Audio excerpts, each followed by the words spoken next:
को बांटने की कोशिश करते हैं। हिंदुस्तान में इन दिनों अगर थोड़ी सांप्रदायिकता को अगर कहीं बढ़ावा मिला है तो वो है उसके उसके इकलौते वजह से ओवैसी साहब है। मैं ओवैसी साहब को मानता हूँ। मुसलमान फ्रस्ट्रेटेड है कि कहाँ हमको तरक्की मिलेगा, किन लोगों के पीछे मिलेगा। तो वैसी सब अभी तरक्की तो नहीं दिए हैं, लेकिन मसलों पे बहस कर रहे हैं, इसलिए उनका क्रेज़ बढ़ रहा है। आरएसएस हुए, बीजेपी के लोग हुए, इस तरह की पार्टी के जितने लोग हैं, ये सब लोग माने इसमें एक टुकड़ा और करना चाहते हैं भारत में। नमस्कार, मैं हूं योगेश चक्रवर्ती और आप देख रहे हैं रैड नेटवर्क। और इस वक्त हम मौजूद हैं पटना के हज हाउस के गेट के सामने। आप देख सकते हैं ये हज भवन है और यहाँ बिहार के कोने कोने से मुस्लिम समुदाय के लोग पहुँचते हैं। किसी भी कारणों से पहुँचते हैं तो हज भवन में अपनी हाजिरी ज़रूर लगाते हैं, या उन्हें ठहरना हो या फिर कोई और काम से आते हैं तो उनका हज भवन आना जाना होता है। हम यहाँ ये जानने आए हैं कि क्या मीम पार्टी के राष्ट्रीय अध्यक्ष ओवैसी बीजेपी को फ़ायदा पहुँचा रहे हैं, क्या वे मुसलमानों के ताड़नहार हैं, और क्या ओवैसी जो है वो देश के सेकुलर सिस्टम के लिए खतरा हैं, उसे तोड़ रहे हैं। यही जानने के लिए हम बिहार के हज भवन पहुँचे हैं, क्योंकि यहाँ बिहार के कोने कोने से मुस्लिम समुदाय के लोग आते हैं, रहते हैं, ठहरते हैं। तो चलिए हम जानते हैं यहाँ आए हुए लोगों से कि वे ओवैसी और उनकी राजनीति के बारे में क्या कुछ सोचते हैं। ये बताइए कि अभी बिहार में विधानसभा के चुनाव हुए हैं, अब पश्चिम बंगाल में होने वाले हैं। बीजेपी के हैं साक्षी महाराज, वो कह रहे हैं कि ओवैसी साहब जहाँ जहाँ जाएंगे हमें फ़ायदा होगा। बिहार में उन्होंने फ़ायदा पहुँचाया, अब बंगाल में पहुँचाएंगे। विपक्षी दल के लोग हैं वो कह रहे हैं कि ओवैसी साहब बीजेपी की ही बी टीम है। आपको क्या लगता है? ओवैसी साहब बीजेपी के बी टीम तो नहीं हो सकते हैं, हमको जहाँ तक आशा है। अपना विचार व्यक्त कर रहे हैं आपसे। और भाजपा वाले जैसा ओवैसी साहब इस तरह का भाषा बोलते हैं, भाजपा में एकाध हजार आदमी उस तरह का भाषा बोलने वाला है, उसको कोई देखने वाला नहीं है। ये वो अगर ओवैसी साहब बोलते हैं किसी तरह का कोई भाषा, तो वो भी बोलते हैं तो बहुत सोच समझ के बोलते हैं, बस बहुत समझदारी से बोलते हैं। और लोग हैं तो उदंड टाइप की बात करते हैं। मोदी जी इसको रोक नहीं सके आज तक। मोदी जी के पार्टी के लोग जो भी बोल रहे हैं वो सब सही है, और दूसरे पार्टी के लोग उस तरह का भाषा अगर एक भी इस्तेमाल किया तो उसका बाउंडर मच जाता है। ये बताएं कि आपको लगता है कि ओवैसी साहब जो हैं मुस्लिमों के हितैषी हैं, ताड़नहार हैं?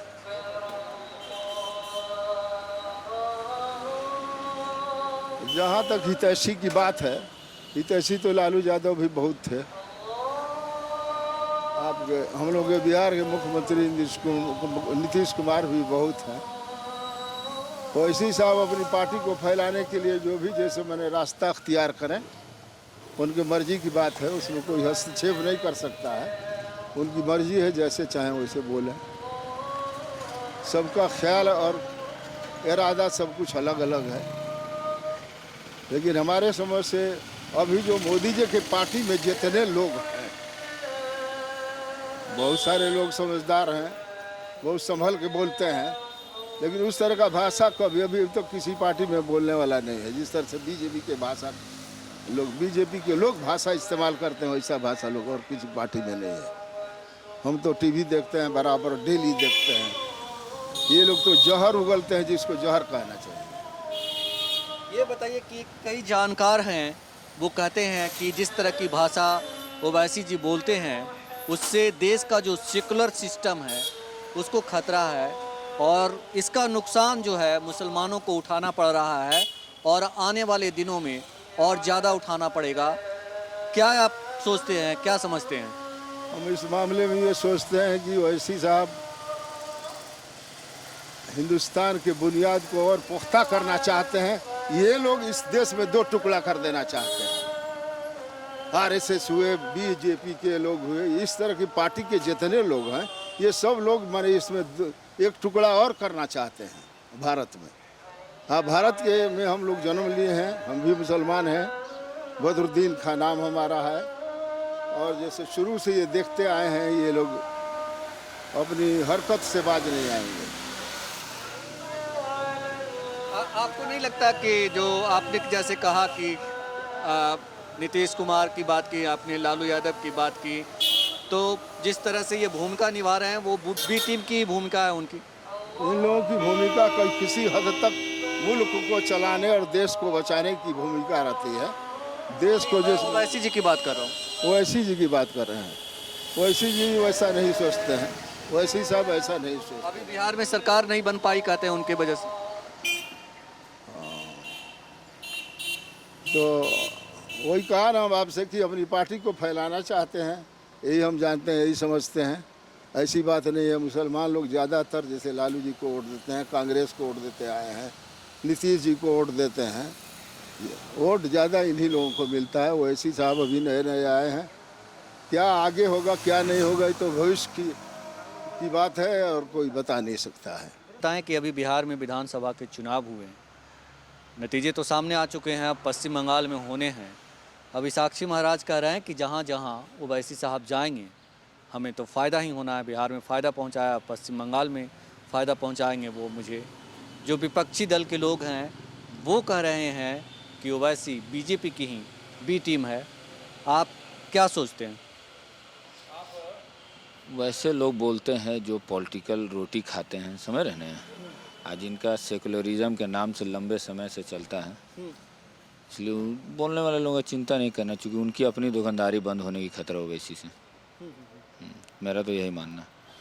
ओवैसी ये सेकुलर चेहरा और सेकुलर लीडरों और सेकुलर मुसलमानों की ना काम करने की वजह से वो उपज है। मुसलमान फ्रस्ट्रेटेड है कि कहाँ हमको तरक्की मिलेगा, किन लोगों के पीछे मिलेगा।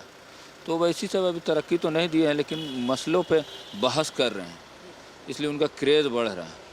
और अगर उनको हराना चाहते हैं, उनको कमज़ोर करना चाहते हैं, तो मुसलमानों के मसले मसलाइन को वर्क करना होगा, बोलना नहीं होगा।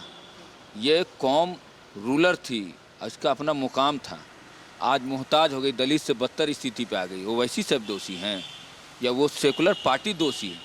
अपनी जात अपनी कौम उड़ जाती है, अब मुसलमान को दर दर ठोकर खाने पर मजबूर कर दिया गया। सिद्दीकी साहब, क्या ओवैसी जी जिस तरह से अपना राजनीति कर रहे हैं, अभी बयान आया साक्षी महाराज का कि वो जहाँ जहाँ जा रहे हैं हमें फ़ायदे पहुँचा रहे हैं, विधानसभा चुनाव में बिहार में फ़ायदा पहुँचाया, अब बंगाल में पहुँचाएंगे। तो कई लोग खास करके विरोधी दल जैसे राष्ट्रीय जनता दल जैसी जो पार्टी है वो कहती है कि हमारी ये बीजेपी के बी टीम है। तो आप लोग क्या सोचते हैं, कैसे देखते हैं उनको? नहीं, मैं ये टिप्पणी बिल्कुल नहीं करूँगा कि बीजेपी की टीम बी है और क्या है, लेकिन मैंने शुरू से जो देखा है वो ओवैसी साहब किसी प्रकार की कोई राजनीति नहीं करते। ओवैसी साहब हिंदू मुस्लिम को बांटने की कोशिश करते हैं। हिंदुस्तान में इन दिनों अगर थोड़ी सांप्रदायिकता को अगर कहीं बढ़ावा मिला है तो वो है उसके इकलौते वजह से ओवैसी साहब है। मैं ओवैसी साहब को मानता हूँ और हिंदुस्तान का पूरी उनके बयान और उनकी हरकतों की वजह से हिंदू मुस्लिम में कहीं ना कहीं थोड़ा मतभेद आया है। पिछले 5 सालों का अगर हम इतिहास देखें तो मैं कहीं भी ओवैसी साहब की बातों से सहमत नहीं। क्या ओवैसी साहब मुस्लिमों के रहनुमा हैं, ताड़नहार हैं और उन्हीं के राह पर चल करके जो मुस्लिम समाज है जिसको वो हक और हुकूक दिलाने की बात करते हैं वो मिलेगा? बिल्कुल नहीं, ये तो एक हंसने वाली बात है। कहीं से भी वो मुस्लिम के हितैषी नहीं है, कहीं से वो मुस्लिम का भला नहीं चाहते हैं। देश की हम लोगों की तहज़ीब गंगा जमुना तहज़ीब रही है, हक़ हमें मिलता आया है, शुरू से मिलता आया है, कहीं कोई परेशानी नहीं रही है। हम खुश हैं, खुश थे और ये हक़ दिलाने वाली बात एक नए तरीके से पेश करना ये ओवैसी साहब का एजेंडा है और कुछ भी नहीं, कहीं कुछ नहीं है। ओवैसी साहब कहीं से भी ओवैसी साहब की वजह से मुसलमानों का भला नहीं होने वाला है। मेरा ऐसा मानना है। जो जानकार हैं उनका कहना है, जो खास करके जानकार का मेरा सेंस है कि जो एनालिटिक हैं लोग हैं, जो विश्लेषण करते हैं, राजनीति का विश्लेषण करते हैं, धर्म का विश्लेषण करते हैं, ओवरऑल जो नज़र रखते हैं समाज पे पैनी, उनका कहना है कि ओवैसी जी की वजह से इस देश का जो सेकुलर सिस्टम है वो ख़राब हो रहा है और इसका सबसे ज़्यादा खामियाजा मुस्लिमों को भुगतना पड़ रहा है। आपको क्या लगता है कि सचमुच ओवैसी साहब जो हैं, मैं इस बात से सहमत हूँ कि इसका नुकसान कहीं ना कहीं मुसलमानों को मिल रहा है। तो ओवैसी साहब कहीं से भी मुसलमानों के हितैषी नहीं है और ओवैसी साहब की हरकतों की वजह से, उनके बयान की वजह से कहीं ना कहीं बिहार हिंदुस्तान में मुसलमानों का नुकसान हो रहा है। बात करें बिहार की, तो बिहार के बारे में आप क्या सोचते हैं कि जिस तरह से ओवैसी जी ने अचानक से 5 सीटें ले आई, तो क्या लगता है कि जो बिहार के मुसलमान हैं उनकी आइडियोलॉजी की ओर प्रभावित हैं या ये वक्त की मांग थी, एक बार हो गया मतलब, और इससे सबक लेंगे वो कि मतलब आगे इस तरह का काम ना करें? बस एकदम आपने जवाब भी दे दिया, यही होगा। थोड़ा युवा भ्रमित हो गए थे और भ्रमित होकर उन्होंने वैसे कि मुस्लिम युवाओं में थोड़ा सा रुझान बढ़ा था पिछले 2-3 सालों में, तो उसके रिज़ल्ट के रूप में नहीं तो वैसी साहब को कुछ सीटें मिल गई। लेकिन युवा समझदार हैं बिहार के, बहुत समझदार हैं, पढ़े लिखे हैं। 2-3 सालों में वो उनको खुद समझ में आ जाएगा, कुछ ही दिनों में कुछ समझ में आ जाएगा और आने वाले कल में फिर ओवैसी को कहीं कोई एक सिंगल सीट भी मिलने नहीं जा रही ओवैसी। ये बताइए क्या नाम है आपका? मेरा नाम शायक आलम है। आलम साहब, ये बताइए कि अभी बिहार में चुनाव हुए हैं और पश्चिम बंगाल में होने हैं। साक्षी महाराज कह रहे हैं कि ओवैसी जी जहाँ जहाँ जाएंगे बीजेपी को फ़ायदा होगा। विपक्षी दल कह रहे हैं कि ओवैसी जी जो हैं वो बीजेपी के ही बी टीम है। आपको क्या लगता है? देखिए, ये तो खुद जो है, पहली बात तो ओवैसी साहब कई बार इसका एक्सप्लेनेशन दे चुके हैं कई सारे मीडिया चैनल पे, और ख़ुद इलेक्शन के टाइम पे भी जिस दिन रिज़ल्ट अनाउंस हो रहा था उस दिन भी जो इस तरह की बातें कर रहे थे, तो कुछ आज तक पे ओवैसी साहब ने खुद नाराज़ भी हुए और बताया भी कि जो लोग हमें बी टीम बताते हैं, जब क्या कहते हैं जो आरजेडी और ये गठबंधन था, महागठबंधन, जब इनके सीट की कमी हो रही थी तो उन्होंने उनके सवाल पे कहा था कि अब ये लोग जो है कैसे एक बी टीम से हाथ मिलाएंगे, है ना, उसमें ये कहा था। तो अगर बी टीम की बात देखिए, आजकल जो इलेक्शन है जीतना, वो पूरा जो है कहीं ना कहीं कास्ट बेस्ड और जितने भी इस तरह के इक्वेशन पे है, समझे, रह गया है। कोई भी कितनों कुछ फ़ायदा पहुंचाने का काम तो कर रहे हैं ना। देखिए, इक्वेशन वही तो बता रहा हूँ, जो समीकरण बनने वाली बात है, समीकरण इस तरह से ये लोग पूरा मैथमेटिकल कैलकुलेशन होता है इन लोग का कि समझे कहाँ से उतार चढ़ाव करना है, और उसी उतार चढ़ाव में कोई ये तो मतलब जानबूझ के करता नहीं कि फ़ायदा पहुंचा जाए, लेकिन सब जो अपने फ़ायदे के लिए कुछ ना कुछ तोड़ मरोड़ करते हैं और फ़ायदा हो जाता है कहीं ना कहीं किसी को। तो मतलब फ़ायदा पहुंचा रहे हैं ना ये साक्षी महाराज सही कर रहे हैं। देखिए, ऐसा मतलब उनको लगता होगा, ऐसा है नहीं कि वो बिल्कुल से क्या कहते हैं अल्पसंख्यक का वोट जो है सिर्फ उन्हीं के पार्टी को जा रहा है, ठीक है।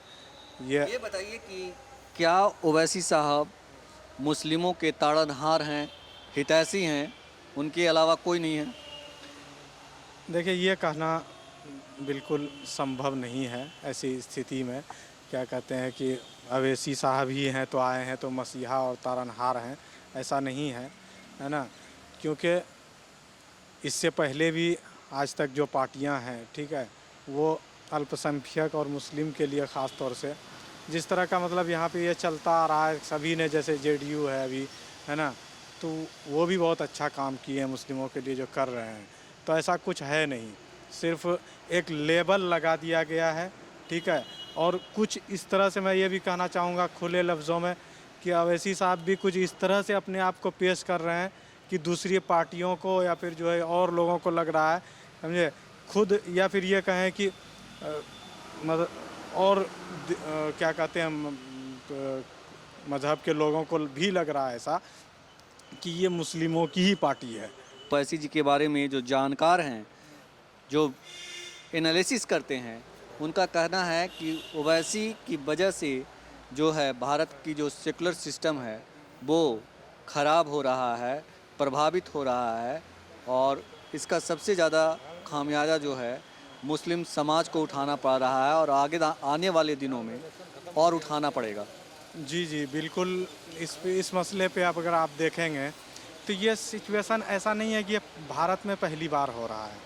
कुछ इसी तरह का सिचुएशन आप इससे पहले जाएं, बैक हिस्ट्री में जाएं 1947 से पहले, तो जब आरएसएस का गठन हुआ था, ठीक है, और उसके बाद 1947 से पहले जो कम्युनल वायलेंस और इस तरह का घटना हुआ, जिसके बिना मतलब उस वक्त जो हिंसा हुई लगातार, आप देखिए 1940 के बाद जो है कि जो वायलेंस हुआ बंगाल रीजन में और बिहार में, ठीक है, वो सब भी उसी का जो है कि टकराव का नतीजा था। एक तरफ अगर कोई मतलब टकराव, ये बात सही है कि टकराव बढ़ेगा उनके इससे। हाँ ज़रूर, क्योंकि अगर मतलब आप देख रहे हैं कि इसमें उसी को आप कंपैरिजन करके देखिए, ठीक है, आप किसी चीज़ को मतलब किसी की मतलब उसको आप फुलफिल कर रहे हैं, किसी का अपना एजेंडा है, उसको ले करके वो काम कर रहा है कोई एजेंडे के साथ, है। मैं अगर खुले विभाजन तक पहुंच सकती है नहीं, बात। ऐसा नहीं है, इतना नहीं कह सकते। कोई एजेंडा लेकर काम कर रहा है और उस एजेंडे के तरफ उसका मोटिव पूरा कर रहे हैं, समझ रहे हैं, जाने अनजाने में, कि मतलब जैसे उसका जो आरएसएस के लोग हैं, ठीक है, वो चाहते आप हैं। कह रहे हैं कि वो कहीं ना कहीं उस दिशा में ही बढ़ रहे हैं, तो उसका अंत तो विभाजन पे ही जाके होगा ना। देखिए इतना आसान नहीं है विभाजन, लेकिन ये है कि ये एक नेशनल सिक्योरिटी और इंटीग्रिटी के लिए ज़्यादा अच्छा नहीं है। खतरा है ओवैसी साहब। ओवैसी साहब खतरा नहीं है, ये मैं नहीं कह रहा हूँ कि ओवैसी साहब खतरा है, लेकिन ये है कि जो इस तरह का माहौल क्रिएट हो गया है, ठीक है, एक दूसरे को ले करके, समझे, पब्लिक के दिमाग में क्या जाता है, मैसेज क्या जाता है कि ये बिल्कुल ये मुस्लिम पार्टी है और ये बिल्कुल जो है कि हिंदुओं का पार्टी है। जिस तरह से कांग्रेस को एक लेबल लगा दिया कि मुस्लिमों का मसीहा, ठीक है, उसको अब साइड लाइन कर रहे हैं, वो सब सिर्फ एक हथकंडे हैं, ठीक है, एक हथियार है जो बड़े पैमाने पे जिनकी तादाद ज़्यादा है, पिसना जनता को ही है। हाँ, पिसना जनता को ही है। वसीम साहब, ये बताइए कि अभी जो है बिहार में विधानसभा के चुनाव हुए हैं और पश्चिम बंगाल में होने वाले हैं, तो साक्षी महाराज जो हैं वो कह रहे हैं कि ओवैसी साहब जहाँ जहाँ जाएंगे बीजेपी को फ़ायदा होगा, हमें फ़ायदा होगा, और जिस तरह से उन्होंने बिहार में फ़ायदा पहुँचाया है अब पश्चिम बंगाल में पहुँचाएंगे।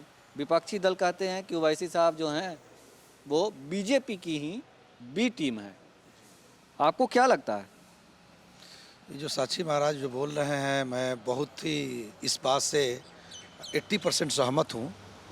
क्योंकि आपने देखा होगा कि बिहार में जो इलेक्शन हुए हैं उसमें जहाँ जहाँ ओवैसी की पार्टी है उस जगह पे खड़े किए जहाँ मुस्लिम कैंडिडेट है, जहाँ मुस्लिम बहुल इलाका है, एरिया है, और वहीं पे खड़े हुए हैं। तो जिससे एक डायरेक्टली जो हिट जो है आरजेडी को जो नुकसान हुआ है आज, इसके वजह से बिहार में गवर्नमेंट नहीं बन पाई है। तो हम ये कह सकते हैं कि ओवैसी साहब जहाँ जहाँ जा रहे हैं और मुस्लिम एरिया ही क्यों चुन रहे हैं, इस चीज़ को आपने ध्यान दिया होगा। और मुस्लिम एरिया में कैंडिडेट खड़ा होने की वजह से जो है, मुस्लिम कैंडिडेट होने की वजह से जो है आरजेडी को जो बिहार में जो इलेक्शन हुआ बहुत लॉस हुआ। नहीं तो आज के डेट में जो है आरजेडी की सरकार होती, जेडीयू की सरकार नहीं होती। इसलिए हम कह सकते हैं कि जो साक्षी महाराज जो बोल रहे हैं वो बहुत हद तक सही बोल रहे हैं। आपको लगता है कि जो जिस तरह से बात करते हैं ओवैसी साहब, वो मुसलमानों के हक की बात है और सचमुच में वो मुसलमानों के ताड़नहार हैं, हितैषी हैं? देखिए, मुसलमानों के ये सब जो है आपके नरेंद्र मोदी जो प्रधानमंत्री हमारे हैं उनका स्टंट है, और उन्हीं का आप ये बताइए, आप देखा होगा कि ओवैसी साहब जितने भी मुसलमानों के हितैषी जो बने हुए हैं, और मुसलमानों के हितैषी के साथ देखते होंगे कि जो दूसरी गवर्नमेंट पार्टी है, जो विपक्षी पार्टी है, उनको गाली से बात करते हैं, डरते नहीं हैं, आपने देखा होगा। लेकिन अभी आप ये बताइए, यूपी में देखिए आजम खान जैसे शख्सियत लोग जो हैं, जो कुछ नरेंद्र मोदी के खिलाफ, जो गवर्नमेंट के खिलाफ, सेंट्रल गवर्नमेंट के खिलाफ बोले, तो जेल में की हवा खा रहा है, जमानत तक नहीं हो रहा है। इनकी क्यों नहीं जमानत हो रही है, ये क्यों नहीं जेल जा रहा है ओवैसी साहब, जो कि खिलाफ में बोलते हैं। मुस्लिमों को दिखावा है, ये मुस्लिमों को ओवैसी साहब दिखावा दे रहे हैं कि मुस्लिमों के बहुत बड़े हितैषी हैं, लेकिन ये खड़ा हुआ है जो पार्टी जो खड़ा किए हुए बी स्टैंड जो है, ये नरेंद्र मोदी और इनकी है। आप ये कह सकते हैं, 100% कह सकते हैं इस चीज़ को। कई लोग ये भी कहते हैं कि ओवैसी से देश का जो सेकुलर सिस्टम है वो खतरा में पड़ गया है, और ख़ास करके इसका नुकसान जो है मुस्लिम समुदाय को उठाना पड़ रहा है, और आगे आने वाले दिनों में और ज़्यादा उठाना पड़ेगा, और सेकुलर सिस्टम जो है वो काफ़ी प्रभावित होगा। सेकुलर सिस्टम तो प्रभावित होगा ही होगा, इसलिए होगा कि ओवैसी साहब जो है, एक ऐसा टाइम आएगा सेकुलरिज्म में कि जो है यहाँ पे जो है देखा जाए तो कास्टिज्म बहुत ज़्यादा है, और कास्टिज्म को लेकर के ही ओवैसी साहब भी लेकर के चल रहे हैं। जहाँ जहाँ अब देखिए बंगाल का इलेक्शन होने वाला है, तो बंगाल के इलेक्शन में भी जहाँ जहाँ मुस्लिम एरिया है, अगर ओवैसी साहब को ऐसा चाहिए कि मुस्लिमों को बहुत बड़े हितैषी हैं, तो वहाँ पे जो गवर्नमेंट है, टीएमसी की गवर्नमेंट है, कांग्रेस की गवर्नमेंट है, उनके साथ हाथ मिलाना चाहिए। ऐसा करना चाहिए उनको। 100 टिकट लेने की ज़रूरत नहीं है, 50 टिकट लेते, मिलकर जुल कर लड़ते, तब माना जाता कि हितैषी है, मुस्लिमों की हितैषी है। हम ये नहीं बोल सकते कि मुस्लिमों की हितैषी है। नहीं, हितैषी की बात नहीं, हितैषी की बात तो हमने कर ली, सेकुलर सिस्टम को खतरा है उनसे। देखिए सेकुलर सिस्टम को तो खतरा क्या, इनसे बड़े बड़े लोग हैं जो खतरा है, इनसे और भी बड़े बड़े लोग हैं जिससे खतरा। अमित शाह हैं, गृह मंत्री हैं, आपके यूपी में देख लीजिए योगी महाराज हैं, इनसे बड़ा खतरा कौन हो सकता है? बहुत बड़े खतरा है। मतलब उनमें से एक ये भी है, ओवैसी साहब भी हैं। उनमें से जो है ओवैसी साहब भी है, लेकिन बहुत बड़े बड़े खतरे वाले लोग हैं इनसे। आपने तो कहा बी टीम है, तो सब एक थाली के चट्टे बट्टे हैं। एक ही थाली के हैं, सब एक ही थाली के हैं।